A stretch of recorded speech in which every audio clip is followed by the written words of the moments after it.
In today's video, I'm going to show you how to get one of these Lowrance Hook 7 units into a PPP18 ice fishing kit. You may already have a unit, like in my case I got the HDS 5 in there, and it's a tight fit on that 5-inch unit, so we're going to see what we need to do to get a Hook 7 in there. The Hook 7s are extremely popular this year. A lot of guys have them on their boats and going to be taking them off and maybe upgrading their Elite 4s or Elite 5s or HDS 5s and putting the hook into their ice fishing kit. So I'm going to show you what you need to do in order to do that. So the main issue you're going to have with this is the mounting plate that comes with the PPP18 and these knobs here. These knobs are to wind your transducer cable into to set the depth of it so you can hold it.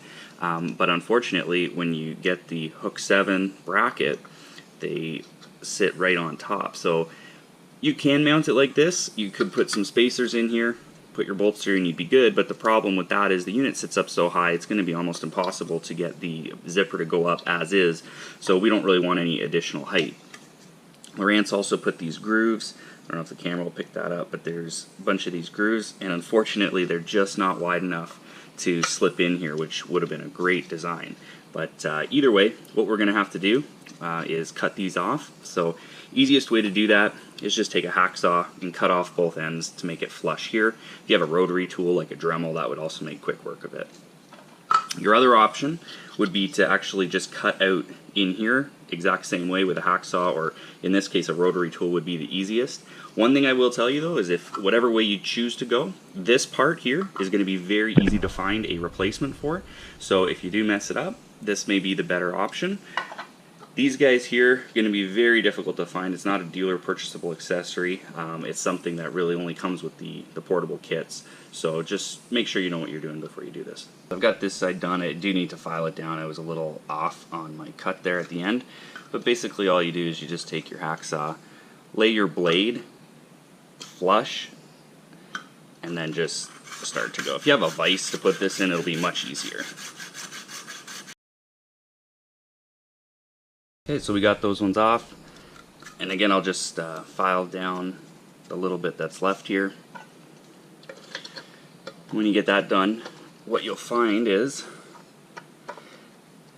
you do have a set of holes, same holes that your HDS 5 bracket would fit in, will fit right onto this Elite 7 or Hook 7 bracket. So with the file I just got those nice and flush on both sides. Now our bracket will sit on there perfectly.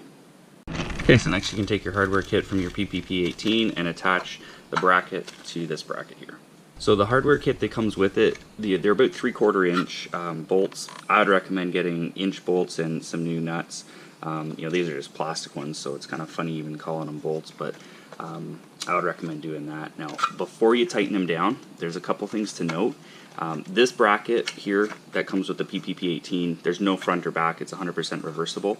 This bracket, where it says Lowrance, has this little cutout, and the ears on it, as you can see, go a certain way where your knobs would go through. What we're going to want to do is this would normally be the back of the bracket so your cables can come up under it and go down in a boat mount situation. We're actually going to use this as the front of the back bracket. So before you tighten anything down, we want to just kind of slide that. There's a bit of play with it. Slide it as far back as you can onto this bracket. So what that's going to do is just give us about another 1/4 inch of getting the unit back into the PPP18, which will hopefully allow us to close it up a little bit better. So just to illustrate that point about the orientation of this bracket, you can see our distance here, basically from this center point to here, when we have it on the opposite way.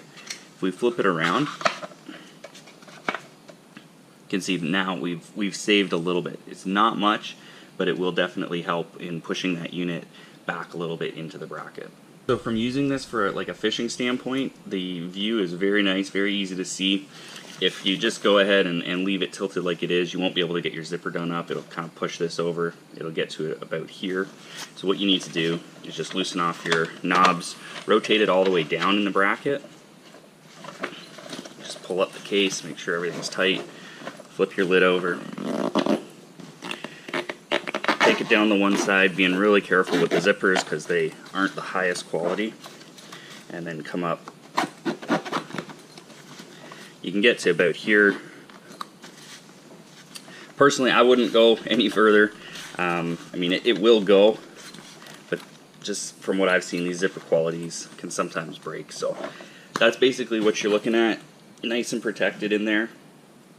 So there you go, that's how you get a Hook 7 or Elite 7 into a PPP18. Hope you guys enjoyed the video and see that this can actually be done, and I just hope that you guys will subscribe to the channel, like the videos that are on it. If you want some tips on how to set up your ice electronics, I've got videos on the channel that do that. If you want to order a cheat sheet so you can, out in the field, you can see exactly what you need to do, take a look at that video as well. And all the settings for these units are right there on it, so it's real nice and easy to set up, so you don't have to watch the videos out in the field. They're $5, and just prepping your electronics for ice fishing, I got videos on that also. So hope you guys liked the video, like I said, and please subscribe to the channel. I really enjoy making these for you guys, and hope you enjoy viewing them.